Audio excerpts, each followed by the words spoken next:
Welcome to Indian Tech Icon Spotlight, where vision meets execution. I'm your host, Sheetalohal Acharya, and let's welcome our guest today, Mr. Nav Dhunay, whose journey from startups to senior leadership is a masterclass in resilience, reinvention, and results.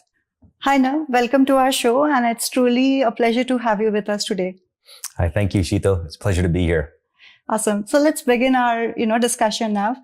Every great career has a beginning. So we would like to know about yours. Sure, absolutely. Well, I think that my career, in terms of probably started off not too dissimilar to other careers. Mm-hmm. I graduated from university and took on a job. My first job was a small electronics company at the time known as Motorola. And back then Motorola worked on military radios and communication, two-way communication. And I joined them, and that was really one of my first experiences working with technology.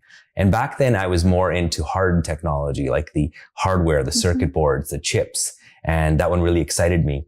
With Motorola, I also got exposure into software as well, and realized that there was real power when you combine software with the hardware itself. And it wasn't just one or the other, but the combination of the two that could really make some great products. And that was really the start of my journey out of university. So not dissimilar to most graduates, they get a job. But it was at Motorola that I actually realized that I didn't want to work for somebody all the time. And I think it had to do with the fact that I had a leader that was probably not an ideal leader. It was very much driven on focus on the work itself, the tasks versus the person and the individual. And it's one of those jobs where you wake up and every morning you're like, I don't want to go to work. And so I had one of those, and just out of the blue, the way it played out was I was having dinner with a colleague of mine at his father's place, and he was a cattle rancher. And so I was there listening to the challenges that they were having raising cattle. And some of the challenges they had with actually selling cattle, which is done through an auction house. And when he was explaining it to me, I realized that we could solve his challenges through technology, which is really strange to think about it. It's cattle and technology. They don't go hand in hand. And this is back in the early 90s. So they definitely didn't go hand in hand back in the early 90s. Now we have a better sense of how technology gets into those other areas. But that was when I realized that I could help him. He had a problem, and we could use technology to solve that problem together. And that was my first foray into building my own company at the time. Wow. So that was the start of my entrepreneurial journey at that point. That's been an interesting start now. Thanks for sharing that with us. Now let's talk about your career progression, like from your, startup journey to how you progressed to your current role. Sure, absolutely. So after I'd started that company with the cattle, and it was called Can Cow, I always put the Canadian on the front of it and then put cow there, and just always been a Canadian at heart. And so you'll see a lot of themes of having Canadian colors or Canadian elements to most of my companies. Once I had completed that company, I started another company. And I would say that I progressed through a number of startups that some of them did well, some of them did not so well. That is just the journey of any entrepreneur. You have some wins and you have some losses, and hopefully you learn from your losses and you have more wins than losses in the end. And at some point, it was about a couple of years ago where I had, completed my tour de France or tour de journey, I think, through all of the various startups. And I was starting to think of, what do I want to do next? And I hadn't really been a part of a large organization that was going through digital transformation and that was setting up a new way of almost pivoting their industry. In some ways disrupting their industry and disrupting the work they did. So it was almost self-disruption. And I thought that would be interesting for me to get into, is a legacy industry that is on the edge of transformation. And I thought that would be fantastic. And so I joined Pollard Banknote as their CTO almost about a year and 6 months ago, or a year and 7 months ago, with the sole focus on helping the company transform itself and really transform the lottery industry. Pollard Banknote builds technology, predominantly software technology, also hardware technology for the lottery industry. One of the largest players in the world and providing various solutions for lottery. And they were looking at pioneering a new iLottery solution, a new platform that would transform how lotteries ran their operations. And I thought this was an exciting journey for me. It wasn't a startup journey. It was taking a company through that transformation and moving from more of a legacy industry into a digital company themselves. And now at Pollard, we never would have called ourselves, back 5 years ago, a technology company.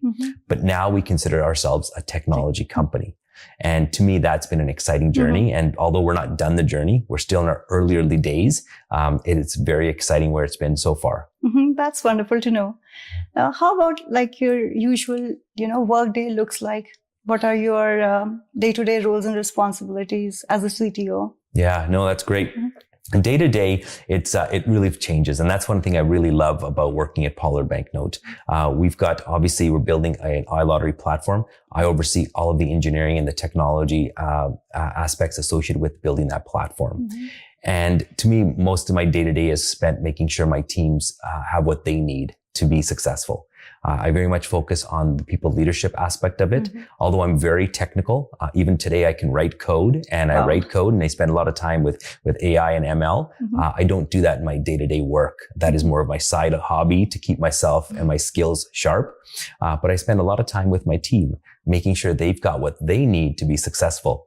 And that starts with each individual, building deep connections with them. So I have a number of one-on-ones, what I call coffee chats with my team, making sure they've got what they need. And generally I end those conversations with, how can I support you? So my job is to enable them and allow them to be as successful as they can. After all, I'm not able to move the company forward by myself. It's the team that does it. And so I focus more on making sure that team is operating very effectively and efficiently. Wonderful. Now let's talk about your career journey and career progression. How do you think as a leader you have evolved, throughout your career journey? Yeah, no, that's a great question. As I mentioned earlier, my job with Motorola was not the most exciting job.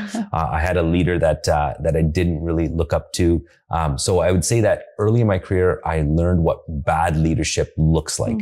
And I would say more importantly, I learned what bad leadership feels like, because it's a feeling that we're left with. And I can still tell the stories today because of how it made me feel. I still remember that. That's right. I still remember it. It had an impact on me. And I realized that I didn't want to be a bad leader, but I also didn't know what a good leader looked like. I didn't, in fact, back then know what the definition of leadership really even meant. But I knew what I didn't want, the behaviors, the actions that I did not want myself to embody.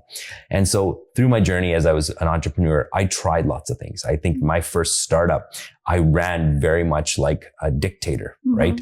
It was my way or the highway. Everything had to be my way. And there is some success you can get with that. Limited success though, right? And I experienced that limited success. There were people that flourish in that type of environment and some people that don't flourish in those types of environments.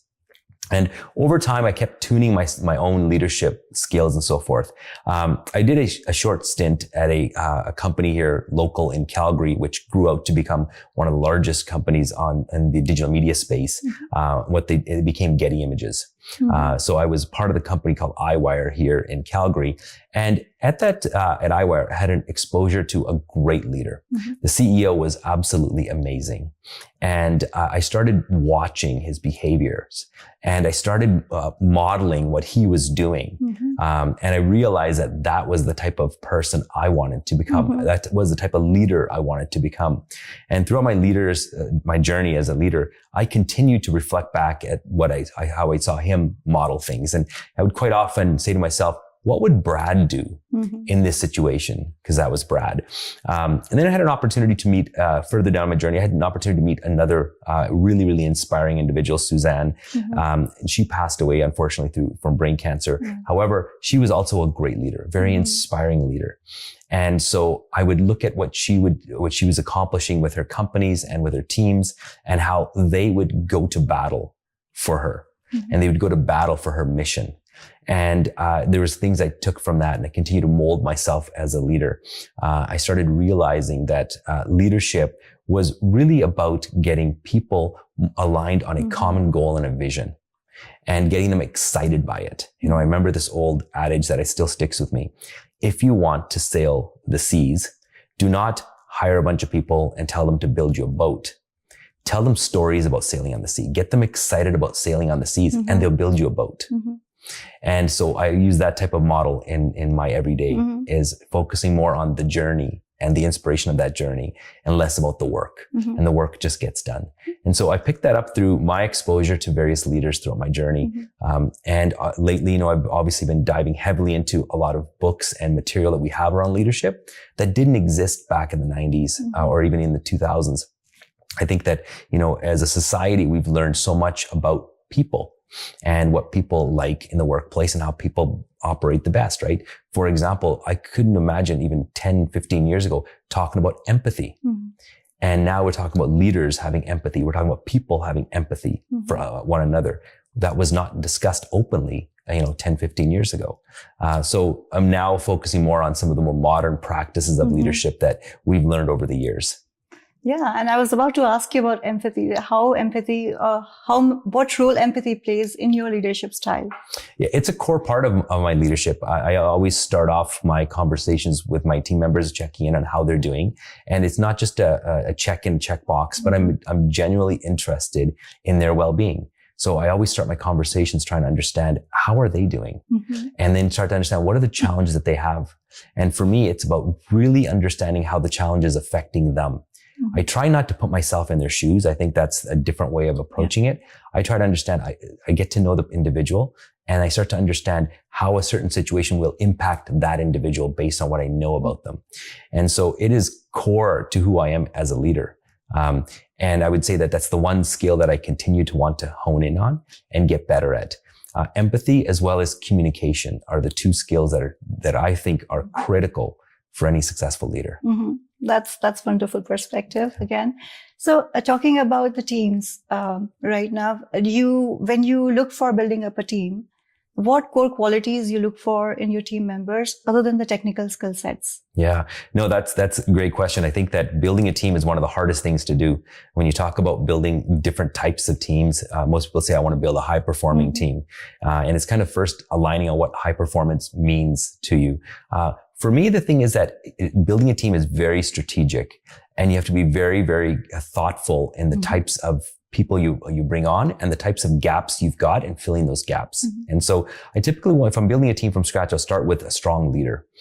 So within, for example, a software development team, I might want to hire on a senior engineer, a very strong senior engineer who can help build the rest of the team. And a lot of what I do with the team and building the team is getting them to work well together. I have believed that, and I've seen firsthand, if you have a great idea and you have a team that can't execute, that great idea will fail. If you have a poor idea and you have a great team, they'll probably turn that poor idea into a great idea. Right? And so it all comes with the team. If you can get them working well together, you can throw any piece of work at them and they'll be able to accomplish it. So I focus on how well they work together. Do they trust each other? The core part of any high performance team is trust. And once you have trust, you can start to work at the next level of it, which I call more of a rhythm. And do they work with a rhythm? If you think about sculls, where it's an 8-person rowing team, they're not rowing individually at their own speed. Some might be able to row faster than others. What they have to do is find that right cadence where they all row together, that rhythm, that they're all working together, focus on the same goal, and then the boat goes straight. And when they all are rowing at the same time and the boat is going perfectly straight, the boat actually lifts up off the water. And it actually runs across the top of the water, and they get greater speed and as a result, less friction as well.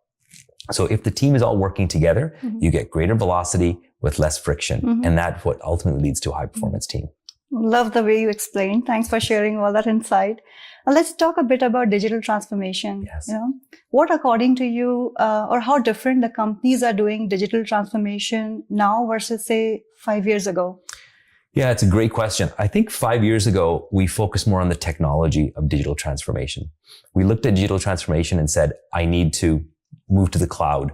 I need to enable all of my folks to work remotely. I need to give them the tools that they need to be able to get their job. We focus more on the technology. And I think what we've realized is a lot of digital transformations failed because of culture. And instead of focusing on the technology, we should have been focusing on the people. Did we give the people the right training? Did we introduce the changes in the right way to the culture?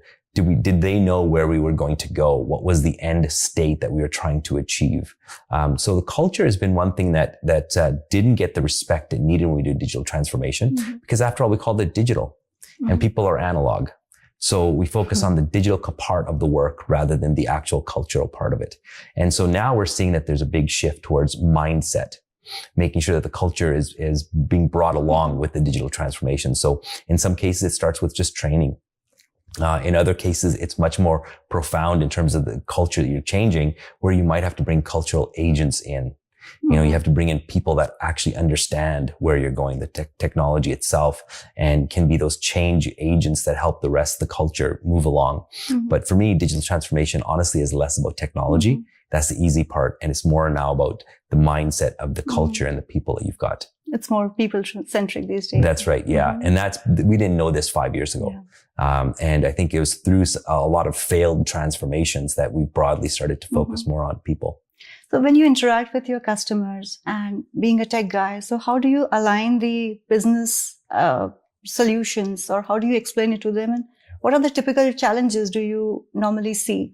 Yeah, that's a great question. I think that as technologists, we typically start to solution things before we really understand it. Someone presents a problem, and rather than us actually understanding the problem, we lean in and start to go, oh, I think you could use this and you can do that.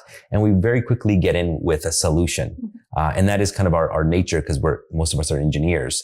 And so we're problem solvers. And so we get in there trying to solve the problem without really understanding the problem. And what I like to do is take a step back. What I like to do is say, okay, I've got a customer here and they've got a problem. Let me really understand this problem.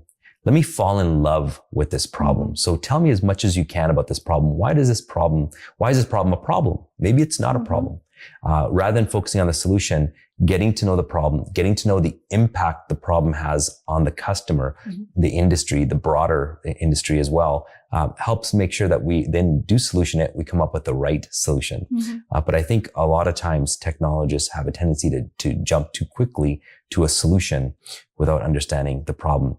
And I've always stated that if you fall in love with the problem, you're going to make it your own. And when it becomes your own, you're going to solve it in the right way. So now let's talk about the current trends in tech. What are the current trends that you see, or, what are the current trends that excites you most in the industry? Yeah. I would say that if I didn't mention AI, people would probably get a little upset at me right now. I would say one of the biggest trends obviously is AI, and everyone is talking about AI. And I'm as excited about AI as everyone else is. In fact, I'm in the camp of very bullish. I believe AI is going to be very profound, probably the most profound technology of our lifetime. And so I'm all in on AI. And I know there's lots of battles around whether we are going to be building AI in an ethical way, whether AI is going to, replace jobs and eventually even hurt humanity. And I believe that we can do things the right way. We have built technology in the past that, yes, we initially used it to hurt each other, nuclear bombs as an example, but we've also learned to use that technology for good. And we had to go through that journey. And I think with AI, we are going to go through that journey. And in some ways, we are going through that journey with AI right now, with the deep fakes that we've got, for example, and the scams that are happening with AI. So we will actually traverse through that. And I think we'll come out on the other side in a much better situation where we'll know how to effectively use that technology for good of humanity. And I think that it's going to be a good of humanity. So I would say AI broadly, I'm very excited about. I think within AI, the area that I'm most excited about is agentic AI. So autonomous agents being able to do work for you, I think is very exciting. And this to me is like a year, 2 years out, where we're going to have, our own personal agents that are able to do things for us, accomplish a lot of these digital tasks that we would normally do.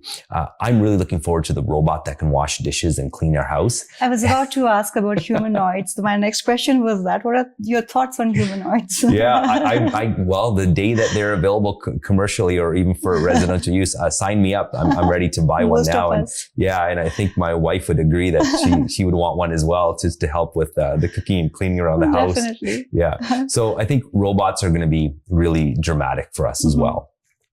Certainly, we've already seen their exposure in factories, but I think when you start to think about being able to take a robot that's maybe $30,000 and then you lease it like you lease a car, and you're making a couple $100s a month payment for this thing to have this robot at your house and disposal, doing what you need it to do. I think that is a game changer in my mind, and it frees us from having to do those things.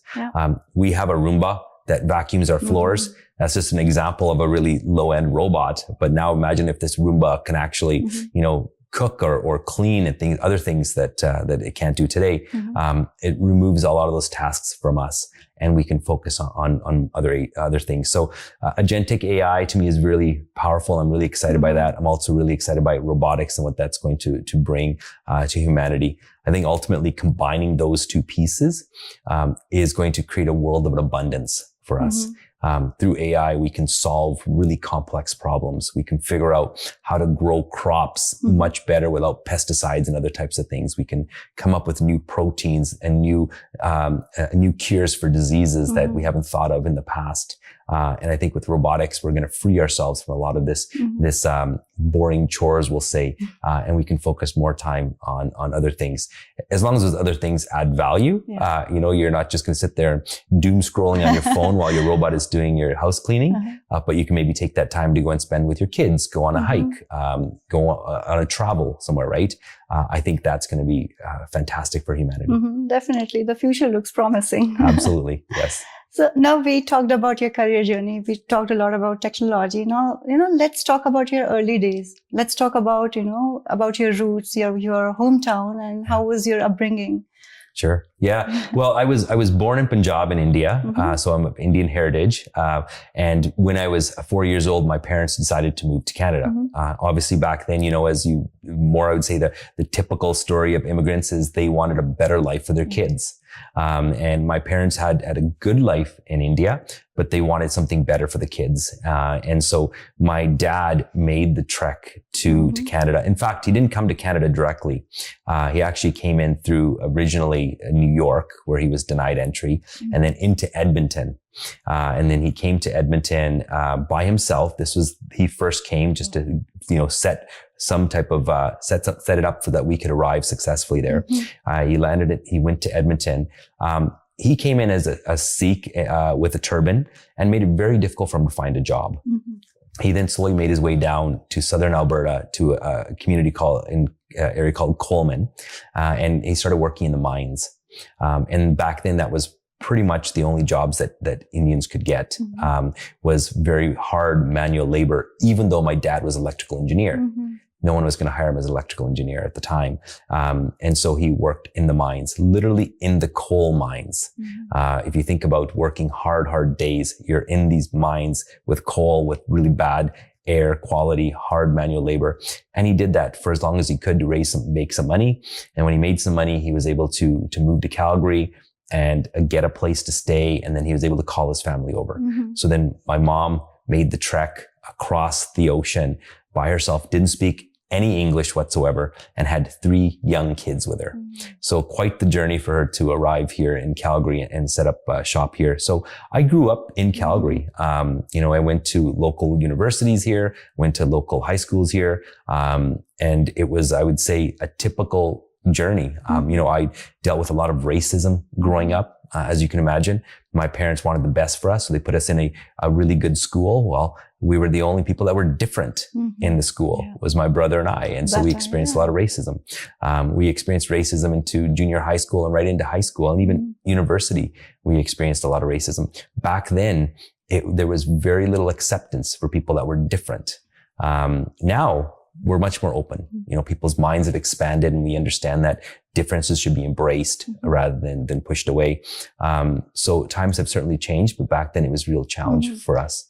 And that's an inspiring, story of your dad as well. And you are now making mark in the industry, so that's really commendable. Yeah, thank you. Yeah, it's. I think that our parents did what they could to give us a better life, and they succeeded. And so, my mother was able to retire early, because as we got to university and graduated, we were all, on great trajectories. I have two siblings. We were on really good trajectories. We had successful careers at that point. And so parents are like, well, we don't have to work anymore. We're like, you don't, you should enjoy now. And so they're able to take some time off and retire fairly early in their life. And so that's really nice to kind of see that. And now they have the opportunity to do traveling if they want to, spend the time with their grandchildren, and they can just really kind of sit back and enjoy life now. So it's their time to enjoy. Definitely. That's wonderful to know. Yeah. So now let's talk a bit about your education, from where you did your education and how were those days? Yeah, the education, I would say that when I first went to university, which was local University of Calgary, I wanted to be a dentist. Really? Yeah, I did. I was like, I don't know what it was about dentist. It wasn't wanting to look into people's mouths or anything, but there's something about dentistry I thought that was really fun and unique. So I went in there. First year, I'm ready to go into dentistry. And I ended up taking one of my non-core courses was a computer science course. And I fell in love with it. I'm like, this is really neat. You can instruct a computer to do things through these things that we called code. And I was like, this is very interesting. We had just finished the punch card era. So I was post the punch card era. So we were actually typing code into the computers. But it was really exciting for me that we could do all of this with computers. And so, I got more and more excited and I said, okay, the next semester, I'm going to take another computer science course. Suddenly after my first year, I'm like, I don't want to be a dentist. I want to get more into computer science. And I went down the computer science route. There was computer engineering, there was computer science at the time. And then there were some vocational schools that had started offering programming. But I went into computer science, which was all about algorithms and problem solving. But it wasn't engineering problem solving. It was creative problem solving, which was the science part of it, right? Was much more exploratory. And to me, that was exciting. Because I've always been an explorer myself. And so that's where it started. The love for it really started in early university. It was interesting. If you back up a little bit, when I was a young teenager, this computer came out called the Commodore VIC-20. So Commodore was one of the computer companies at the time, really big, and they had just built this PC computer. It was the first PC computer that was built. There was an Apple PC computer that had been built, and then the Commodore VIC-20. And my dad wanted us to get into technology, so he bought it for us. We didn't use it for much more than playing games with.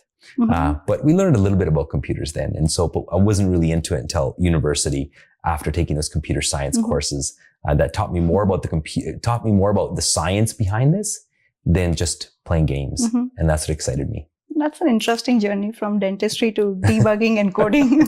Yeah, there's nothing related, but I would say it's very similar to my journey from technology to cattle. Yeah, definitely. And thank you so much for sharing that with us. Now let's talk a bit about your family. Who all are the key anchors in your family? Yeah. Well, I would say that obviously my parents, I mentioned them, and I mentioned I've got a brother and a sister as well. My sister is older. My brother is younger. So I'm a middle child, which has its challenges. And I think that middle childs are the best, and so it's a challenge being a middle child for sure, growing up. But now I would say that I've learned a lot being the middle child, seeing my sister and how she responds and almost carving a path for us. And then also having to help my brother and mentor him and coach him along the way. So I think the middle child is quite the interesting role for us. And then, after that, I would say my big anchor is my wife, Jessica. So I met her. Wow, she's going to get mad if I get the number wrong. But I met her 33 years ago. And it's just been a fantastic journey. I'm a big Superman fan. And so I always think of her as the yellow sun for me, which is where Superman draws all his energy from, is the yellow sun. So I call her my yellow sun. And so she is my main anchor. She's the one who keeps me grounded and keeps me focused and keeps me passionate about life. So she's been amazing, a partner for me in my journey here. And then I've got 3 amazing kids. My eldest daughter, Marissa, she is 25 years old and she's out on her own and is making her own mark in society. She is a social worker and quite enjoys that. So she helps, she works for the child services group within Alberta Healthcare. And so she is an advocate for children that can't speak for themselves in terms of, from abusive families and other types of I would say, battered homes. So I really do respect that she wants to help people. Social work isn't a career you fall into. It's a conscious decision you make, and you have to be passionate about it. And so she is. So I like that. My middle child, Tia, she's completing her last year of university. So I'm really excited for her. She's in marketing, and she really has a knack for it. She's a very gifted individual. And I think sometimes those gifted individuals struggle in society because it's too easy for them. And so you need to throw some challenges at them. So for her, she's been it's been quite interesting watching her grow up. It's quite different than my other child, Marissa, was. And every kid grows up differently, and it's always neat to see how they grow up. And then there's my youngest son, Nathan. So he's going to high school, starting high school, grade 10 next year. So he's very excited about that, being in high school. He just got his driver's learner's license. And so he can start to learn to drive now. And he's pretty excited about that as well. Wow. But for him, summer is it. He loves to play basketball and sports, and he likes to spend his time outside. So I enjoy also spending time with him as well. So the three of them are very different in who they are. Their personalities are so different, but they keep me grounded and they keep me humble. And I learned so much from my kids. I think we spend our time thinking we're teaching our kids things, but in many ways, they're teaching us things throughout our journey as well. So Nav, thank you so much for sharing all the wonderful insights with us. Now, let's talk about a piece of advice for the young professionals, or I would say any advice which you would like to give to the aspiring tech leaders. Yeah, absolutely. And I would say that I probably got two pieces of advice, or maybe two different types of pieces of advice. I think the first one would be in regards to something I mentioned earlier. I think it's important for tech entrepreneurs or tech founders to fall in love with the problem. I think quite often we think that it's about the technology, and it's not about the technology. It's about how the customer is going to use the technology to solve their problem. So we quite often go, I've got some great tech and I'm trying to figure out how to use it. That is like a hammer looking around for a nail. And you may not need a hammer. And so it's like focus on the problem and really, fall in love with the problem, and you'll eventually come up with a good solution, and you can use technology to solve that problem. The second piece of advice is, and a lot of tech entrepreneurs probably don't get this until later on, because it's very hard for you to realize this, but you're going through an amazing journey. All entrepreneurs will go through an amazing journey. And it's so important that they stop and smell the roses as they go through this journey. I know that myself as an entrepreneur, I was in that grind and hustle, working long hours, constantly working, laptop connected to my lap all the time, phone connected to my hand all the time. And I missed so much of the journey that I reflect back at now. And I said, I should have paused here. I should have paused there, just to reflect back. And I think that would have helped steer me, and probably even give me more wind in my sails, to move forward. And so my advice is, embrace the journey, but also take time to smell the roses along the journey. That's wonderful. And those are like some valuable takeaways. Thank you for sharing that now with us. Now we are nearing end of our wonderful discussion. And at the end, we have a rapid fire round for you. Okay. So if you're ready, we can begin with some, firing some quick questions onto you. Sure. And I would be expecting quick answers on those questions. Okay, let's do this. It's exciting. Okay. So let's start. Your first question. Who inspires you the most? I would say my parents, and the hustle that they had to do when they were starting their journey here in Canada. Wonderful. Texting or talking? Talking. Nice. Hidden talent no one knows about? Oh, hidden talent that nobody knows about. I don't know if I want anybody to know about it, though. Yeah, I would say that I am a very, very funny individual. And I will break out funny things, funny dances, funny anything at the most inopportune time. And my kids and family are always covering their face and eyes when I do that. And now everyone knows it. Now everyone knows. Okay. Next question. Respect or trust? What's harder to earn? Harder to earn, I would say, is trust. Okay. Yeah. Fall fast or plan meticulously? I think it's a balance of both, to be honest with you. I tend to err more on the side of fail fast, or even more importantly, fail forward. Okay. That's a nice answer. Netflix or a good book? A good book. Okay. One lesson you live by? Treat everyone as you'd like them to treat you.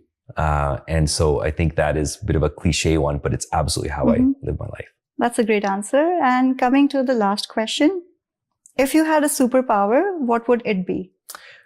I think my superpower would be time travel. The ability to go back in time. And I wouldn't go back in time to affect change. I would probably go forward in time to understand where we're going, to see if I can influence it in any way whatsoever. That's interesting. Yeah. And with this, we wrap up our wonderful discussion now. It's been really a pleasure to have you with us today. And thank you for sharing such wonderful insights with us. Thanks, Sheetal. It's my pleasure. Really enjoyed the conversation. Thank you.